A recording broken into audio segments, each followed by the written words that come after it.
Merry Christmas, written by USA Today bestselling author Lexy Timms, copyright 2023 by Lexy Timms, narrated by Kathleen Starr Hall. Chapter 24, Christmas Eve. Blair closed the door after what she hoped was the last customer for the day. She'd only kept the store open for half a day, but Golden Age Antiques had never been more packed.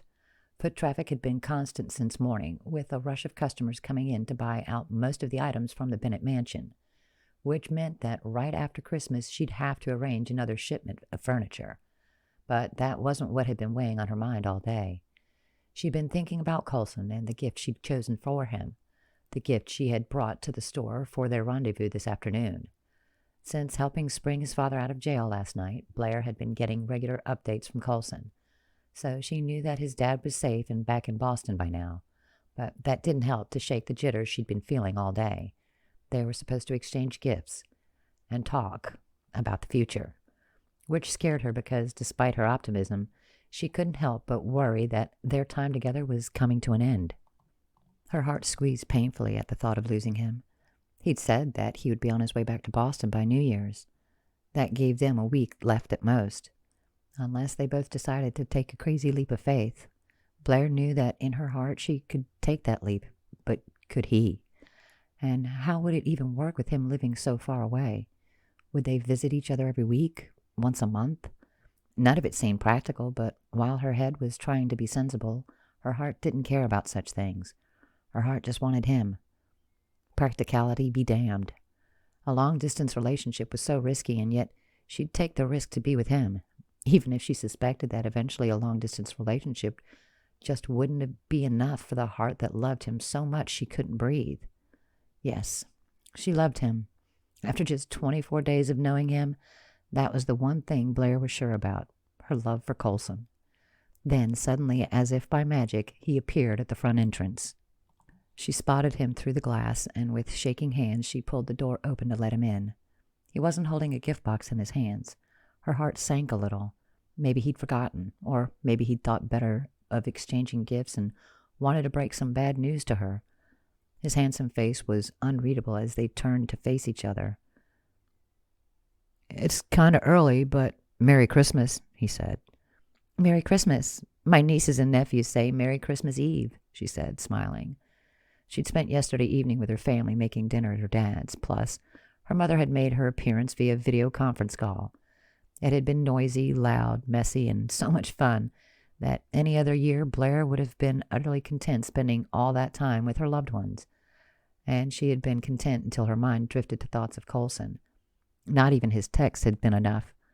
Spending time with her family had felt incomplete without him, despite her joy at being with her loved ones.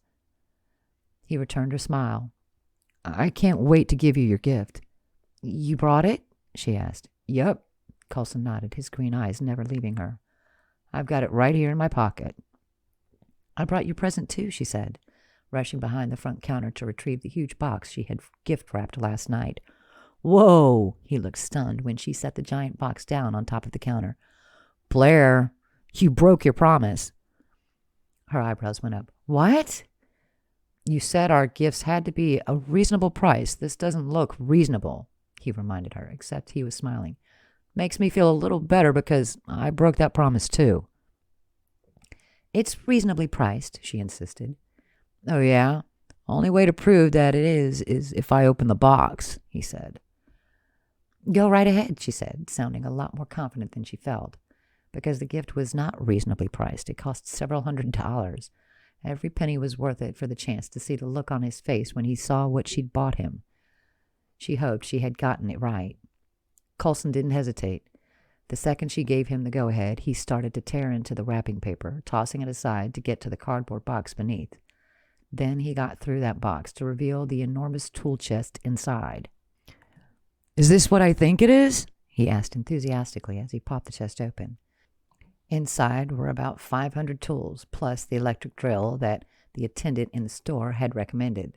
Blair knew a little about tools for her job, but these tools could do way more than what she usually did at work. "I got you a tool set," she confirmed. "When we were transferring all your great-grandmother's stuff to the shop, you said that you used to love fixing up Opal's house." You told me your family started off as builders, so I thought. The look on his face made her heart melt so much that she didn't know how to finish her sentence.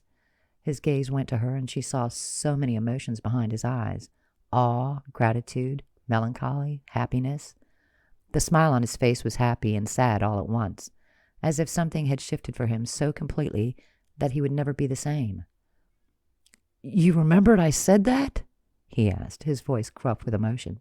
Yes. There was a lump forming in her throat, so she had to take a second to regain her composure. I thought they'd come in handy if you needed to visit the mansion before you sold it. Maybe do some renovations here and there? That's what I wanted to talk to you about. He took her hands, pulling her away from the counter and closer to the Christmas tree they had put up all those weeks ago. I'm not selling the mansion. At first, his words didn't make sense. It all sounded scrambled and incomprehensible. Then, as the full meaning started to sink in, Blair's mouth fell open. You're not? You're not selling the house? No, I'm not, he said.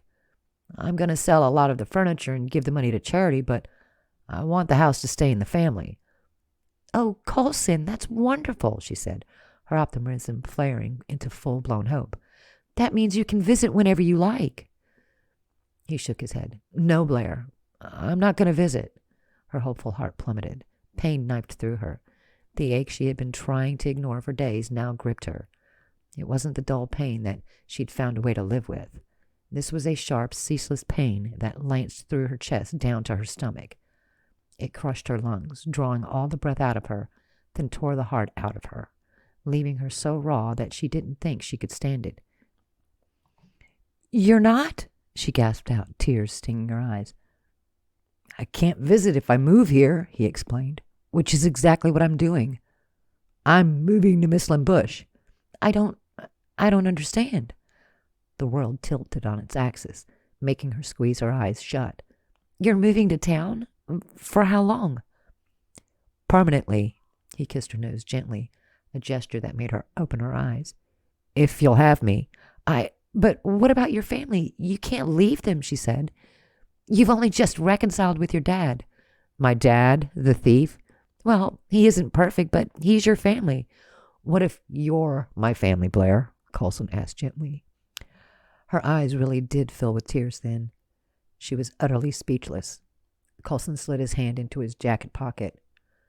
My move isn't contingent on whether you agree to be with me. If you'd rather not, I understand. We can be friends or go back to being strangers. I'll give you whatever space you need. Are you insane? Of course I want to be with you. She started laughing through her tears. He exhaled the loudest sigh of relief. Thank goodness. Did you really think I was going to reject you? She asked. Blair, you've not made this easy, he reminded her. After you got the message that I didn't care what my dad thought, I worried you'd hold out because you didn't want your family to have a say in your own love life.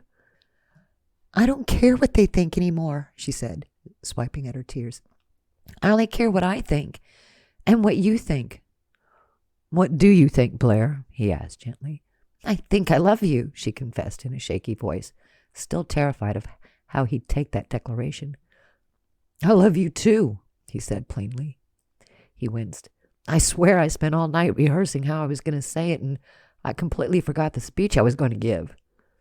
I don't need a speech, she assured him. I just need you. I love you, Blair. Her heart soared, and she didn't know what to do with herself. Does this mean we're boyfriend and girlfriend? He paused to pull something out of his pocket. Yeah, it also means that I have a question to ask you. Blair's pulse raced. She pressed a hand to her chest in desperate, futile attempt to get her heart to slow down. What? Holding out the familiar silver ring box, Coulson said. It's a promise ring. Your great-grandmother's ring. Instinctively, Blair started shaking her head. Never in her life had she been given something so extravagant. Not only that, the ring meant so much to him and his family. How could she accept it? What if you're my family, Blair? I couldn't possibly accept it, she stammered, as he took her left hand to slip the band onto her ring finger. Yes, you can, he said firmly. You can't turn it down if it's a gift from the heart. Remember?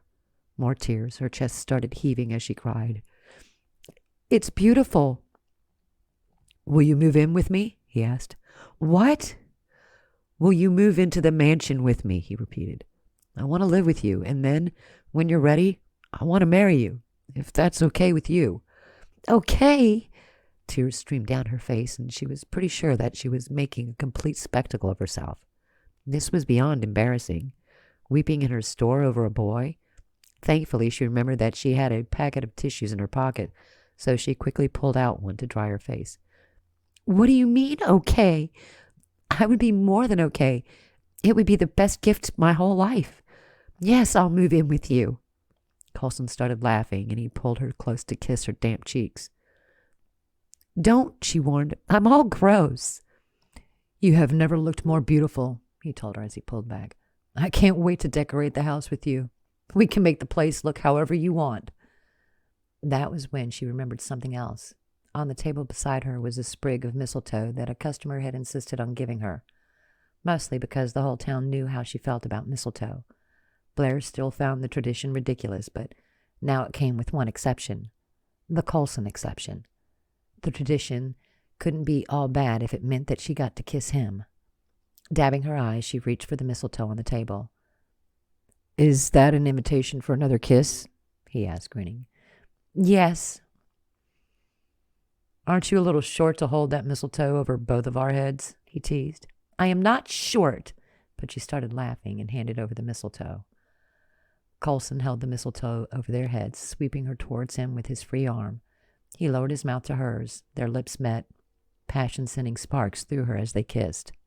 When he pulled away, Coulson looked as dazed as she felt. What are we doing for Christmas? We can spend Christmas Day at my dad's house, she told him, wrapping her arms around his shoulders. Which means that later we can spend the night together at our house, he told her, a glint in his eyes. Her heart fluttered. She liked the sound of that. Our house. That would be perfect. What should we do in the meantime? He asked her, giving her another kiss. Blair already knew what she wanted to do. Her brothers would make all their jokes, but that was to be expected now that she was bringing the love of her life home for the holidays.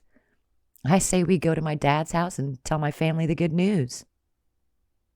The end. This has been Merry Christmas, written by USA Today bestselling author Lexy Timms, copyright 2023 by Lexy Timms, narrated by Kathleen Starr Hall.